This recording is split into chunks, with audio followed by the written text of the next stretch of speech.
Hey guys and gals, it's Jim here with a quick update on the 1989 Michael Keaton Batmobile that I'm working on, the AMT kit. Doing this as a tribute build to a good friend of mine, Jim Heckman, over at Jim's Model Car Garage and all that. So I'm not in real hurry to get this done. I'm working on some other Star Wars dioramas in between, so I got several finishing projects going on at the same time. I just recently finished up that Bandai ATST indoor diorama. Did the final video on that. I'm waiting for some 3D printed stuff to come in. I've also ordered during the week. I ordered a 3D printed 1/72nd scale TIE bomber. And that it'll be my first 3D printed kit to work with, so I'll get some experience working with whatever material that's printed with and all that. And it's a kit that's able to be lighted very easily and stuff like that. In fact, I think some of the parts are already molded, like the rear where the rear engines would be. I think the holes are already molded in it and stuff, or 3D printed in it and stuff. So that should be a fun kit to do. Got the cockpit deal on it and all that stuff. As soon as I get it, I'll do a video on it, showing the parts, what it consists of, and everything like that. So, but anyway, what I got going on so far, I thought I'd give an update just to show you what I'm doing to be able to light everything and stuff. In between working on the different kits, the different dioramas in this model and stuff, I do a light mist coat. I'm using the window tint Model Master spray. I'm doing one coat a day, real light mist coats and stuff. I'm tinting the window because the window was tinted in the movie. If you paid attention real good, it was pretty much blacked out almost. I'm not going that dark, but I wanted a nice deep tint and everything, but you'll still be able to see the lighted interior and that. So I'm doing one coat a day, letting it dry real good. If you don't let it dry thoroughly and you spray a second coat, even if it's a light mist coat, it's gonna start like not bubbling, but it'll leave like a marbly effect and everything, something you don't want. And it already happened to me once because of the humid weather we've been having. The first light coat, when it dried, it was all like spiderwebbed and stuff. So I took my Turtle Wax tar and bug remover. It took me about a minute and a half to clean everything off the windshield, get it back to the clear part that came with the kit, and I started all over again. So I just got it setting on some tape, stuck to some tape, so I don't have to handle it and everything. It's nice and easy to handle, and I just mounted on a piece of cardboard and stuff. But so far, it's coming in pretty decent. Probably one or two more coats just to darken it up a little bit more, and I'll be happy with it. I did the same with the windows, I call them opera windows. That's what they used to call them on automobiles when they came out with those way back when. I mounted those in, I masked over them so I could paint the model, and won't get no paint on the outside of them, but I'm tinting from the inside too the same way. So I've got that pretty much finished. There's a lot of stuff on the body as far as those pieces, those chrome pieces. They call those out to be bronze. I downloaded a bunch of photos down from Google, and the actual filming car, they're satin black just like the rest of the car. The bottom piece where it's got that mesh looking effect, that's a flat black. So I'm just gonna primer over all that stuff and go with the black and all that stuff. I filled in my seam work, that's all done and everything. I got my back piece mounted on there where the turbine goes. There's a cowl that goes over it.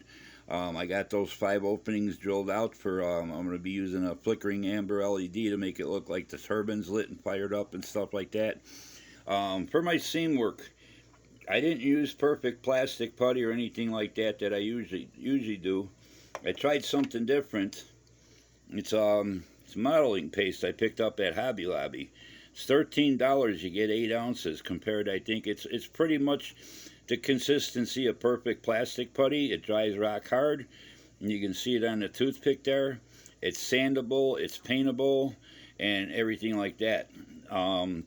But for 13 bucks for 8 ounces, I think perfect plastic, buddy. What is it? 3.5, 4 ounces at the most for like 5, 6 bucks or something.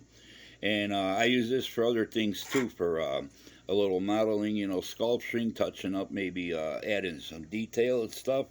But yeah, it works the same. I have no problem, had no problems with it filling the seams. So that's the only couple seams on here actually, anyway. So the only other sanding I'll be doing is all along this body line.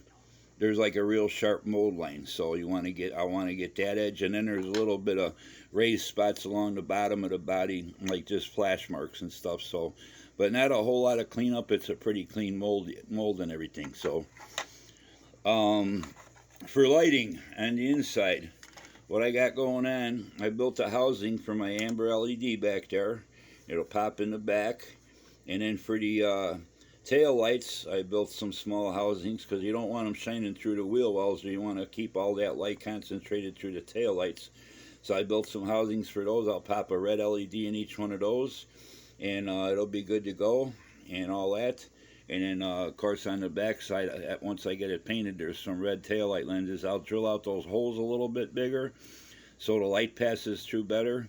But the actual red clear pieces, they just sit on them flats. They don't have like a little pin that fits in them holes. So I'll drill them out to the maximum so I can get the clear red pieces to sit in there right. But they'll have plenty of light passing through at the same time. So that's what I got going on as far as building a house. I'm just using sheet styrene and stuff, and you know, I made a round piece, like you know, big enough for what I wanted, to basically the same size as that turbine thing back there, that chrome piece, and that'll be painted a steel color once everything's primered too. So I got that going on. The headlights in this kit, they're not the greatest, they're lousy. These are solid black pieces for the headlights, and there's a clear piece that just sat on the front of them and everything. You painted it amber and was good to go. But since I'm lighting it, what I did was I drilled several holes in there, and then I took my X-Acto and trimmed out the shape of the lenses, and I just left enough of a shoulder for those lenses to glue on, and then I filled it a couple times with canopy glue from the inside, which dries crystal clear, and it'll hold them in nice and solid. I'll never have to worry about the clear plastic parts popping off. These get glued on from inside the body. Then I'll mount a yellow LED behind each one. I'll mount them up on the top of the body itself, so you won't see a hot spot that badly. And then I'll build a little housing around them to keep them from shining through the wheel wells as well. All that. So that's what I got going on with the headlights. Like I said, I'm working on this a little bit. One day, the next day I might work on something else. Another day I'll work on this, and it's not something that I'm in a real big rush for. The other thing I've been working on is I'm drilling out the gauges on the dashboard. Over on the right there's a square like a monitor screen or something like that. So I'll be lighting that, backlighting that blue. I actually have some clear styrene, different colors of clear styrene. Transparent styrene, like red, blue, yellow. I think I got some green, stuff like that, besides having clear. So I might just use clear styrene sheets back there, and then once I get all that finished up and drilled out, I'll paint it before I do anything. Another idea, I could fill those all in with canopy glue and then tint that the thing. But if I got the right color styrene sheets, I'll just go that route. And once I'm done with that, what I'll do is I'll build a little box all that in with sheet styrene, just like I did for the tail lights and all that, so that way the light won't be shining down on the floorboard and throughout the interior and stuff. There is a little blue tint to the interior, kind of like a blue casting that you see. The interior's kind of got a bluish effect to it, so I might figure out something hide an LED, a blue LED someplace, and just to give it that blue casting throughout the interior, like I guess it's kind of like an eerie look or something like that. So we'll see when the time comes. But like I said, I'm working on this slowly, little by little. I got some other things I want to work on, but I just thought I'd give a quick update as to where I'm at with the Batmobile build. So for now, that's about it. Hope all you guys are doing okay out there. You and your family stay safe and healthy. I want to thank all my subscribers. Thanks to all my new subscribers.